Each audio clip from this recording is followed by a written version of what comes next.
이 그림 한 번쯤 보신 적 있으시죠? 이 작품은 17세기 스페인 화가 벨라스케스의 시녀들입니다. 당시 공주와 그 주변 인물을 그린 그림인데 오늘은 이 그림을 그린 화가 벨라스케스에 대해서 말씀드릴게요. 좀 더 정확히 벨라스케스가 왜 대단한 화가인지, 벨라스케스의 작품은 어떻게 감상하면 좋을지 자세히 설명드리겠습니다. 그러니 미술관에서 벨라스케스를 만나신다면 그냥 휙 지나치시지 마시고 오늘의 영상을 참고하셔서 꼼꼼히 감상해 보세요. 벨라스케스는 17세기 스페인 궁정 화가입니다. 주로 필리페 4세 밑에서 일했고 왕실 가족들의 초상화를 많이 그렸죠. 벨라스케스의 예술 세계에 있어서 핵심은 뭐냐면 사물을 빛의 반사로 파악한다는 거예요. 빛의 반사가 뭐냐면 사물을 색채 덩어리로 인식한다는 겁니다. 여기서 인상주의 미술의 선구적인 면모가 드러나니까 잘 들으셔야 하세요. 우리는 사물을 볼 때 1차적으로 시각으로 보죠. 그러니까 내가 길거리에서 나무를 보면 먼저 시각적으로 녹색과 갈색으로 이루어진 물체로 인식합니다. 왜냐하면 빛이 그 사물의 색채를 내 눈에 반사했기 때문에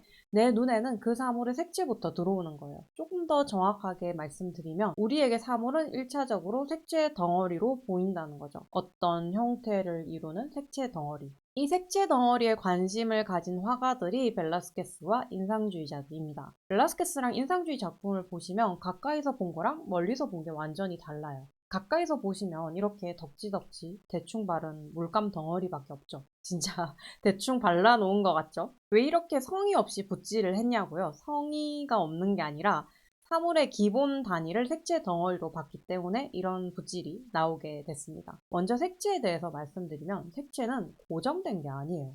이게 무슨 말이냐면 우리가 어떤 빛이나 조명이나 해상도에서 보냐에 따라서 사물의 색이 다르게 보인다라는 겁니다. 예를 들어 아침에 본 나무와 저녁에 본 나무의 색채는 다르죠. 왜냐하면 빛이 달라졌기 때문인데요. 그리고 형태도 미세하게 달라 보입니다. 빛에 따라 사물의 그림자가 계속 바뀌니까요. 빛에 따라 색채는 다르게 보이기 때문에 색은 고정된 게 아닙니다. 고정된 색은 컴퓨터 속에나 있는 거죠. 그러니 사물의 기본 단위를 색채 덩어리로 설정하면 1차적으로 유동하는 성질을 표현해야 합니다. 왜냐하면 빛에 따라 형태랑 색채가 계속 바뀌니까요. 그런데 붓터치를 정교하고 매끈하게 이렇게 발라버리면 형태와 색채가 딱 고정이 되죠. 그러면 정지된 인상을 줍니다. 그런데 이런 표현은 유동하는 빛의 성질을 표현하지 못하고 있어요. 그래서 이런 표현법을 극복하기 위해서 벨라스케스와 인상주의자들은 색채를 작은 덩어리 단위로 찍어버립니다. 그래서 벨라스케스와 인상주의 작품을 보시면 이렇게 작은 색점들이 막 찍혀 있는 걸 볼 수 있어요. 그리고 붓터치도 상대적으로 거칠게 드러나고 있죠. 마무리가 덜 된 것 같기도 하고. 유동하는 색채를 표현하려고 하니까 터치도 이렇게 동적인 성질을 띄어야 하는 거죠. 그런데 여기에 반전이 있습니다. 가까이서 보면 정말 대충 그려놓은 것 같잖아요. 그런데 멀리서 보면 이게 사진처럼 생생하게,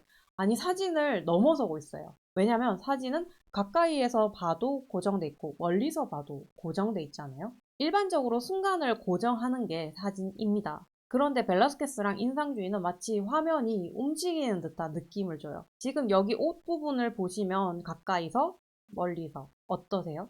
멀리서 보니까 드레스의 질감과 부드러움이 그대로 느껴지지 않으세요? 그리고 얼굴을 보세요. 가까이서 멀리서.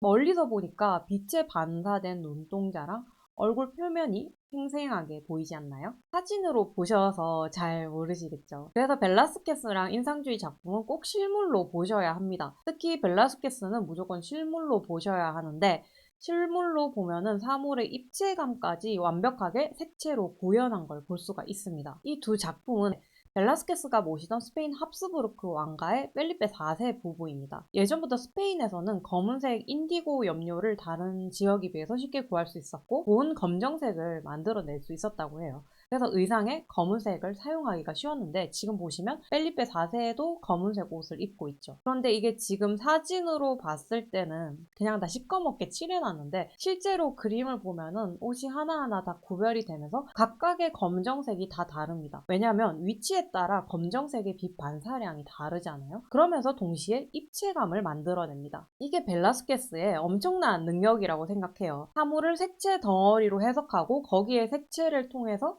입체감까지 완벽하게 구현을 합니다. 심지어 검은색 사물마저도 그 검은색이 지닌 다채로움과 검은색의 입체감을 살려내요. 사실 이런 그림들은 우리가 훈련을 좀 열심히 하면 우리도 충분히 그릴 수가 있습니다. 물론 뭐 힘들긴 하겠죠.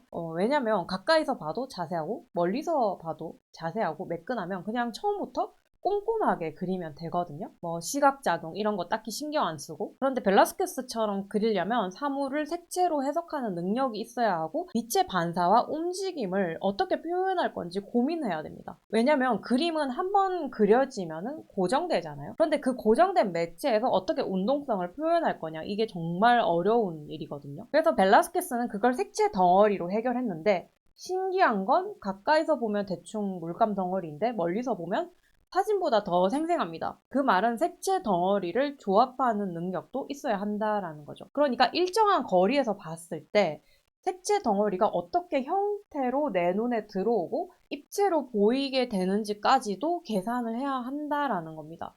좀 머리가 아프시죠? 그래서 여기서부터는 사실 재능과 노력 둘 다 합쳐져야 가능해요. 이 그림에서 가슴 부분을 보시면 밋밋하잖아요. 그런데 실제로 정말 입체감이 장난 아니에요. 정말 둥근 물체가 내 앞에 있다는 느낌을 줍니다. 그 쾌감을 더 짜릿하게 느끼시려면 처음에는 그림을 코앞에서 이렇게 정말 이 정도 되는 거리에서 보시다가 점점 뒷걸음질을 해보세요.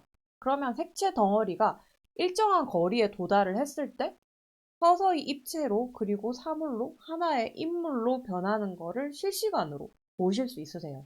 그러면 정말 유레카를 외치게 되거든요. 그리고 벨라스케스와 인상주의의 특징이 또 있는데, 이 사람들은 원색을 많이 씁니다. 중간색이 필요하다 싶으면 안 썼고 덧발라 버리거나 옆에다가 병치시켜요. 그래서 관람자가 일정한 거리에서 보면은 알아서 중간색으로 인식하게 하는 전략을 취하는데, 이것도 벨라스케스가 먼저 했죠. 벨라스케스를 보면은 색깔을 섞지 않습니다. 그래서 어떤 효과가 나냐면 색채가 반짝반짝 하는 거 있지 않아요? 그걸 정말 탁월하게 잡아냅니다. 지금도 보시면 드레스랑 머리카락에 빛이 반사돼서 반짝반짝하죠. 그러니까 어떤 느낌이 드세요? 그림이 고정된 게 아니라 움직이는 것 같잖아요. 생기가 넘치죠. 여기서 인상주의 화가들이 다 힌트를 얻은 거 아니겠어요? 그래서 오늘의 결론은 벨라스케스는 사물을 색채 덩어리로 인식한다. 그래서 벨라스케스 그림은 가까이서 보고 멀리서 보고 왔다 갔다 하면서 봐야 된다. 그러면서 색채가 어떻게 입체로 변하게 되는지 그 드라마틱한 과정을 꼭 즐겨보세요. 이건 정말 미술만이 줄 수 있는 쾌감이라고 생각합니다. 이 영상을 보시는 선생님들, 벨라스케스 작품 꼭 놓치지 마세요. 시청해주셔서 감사합니다.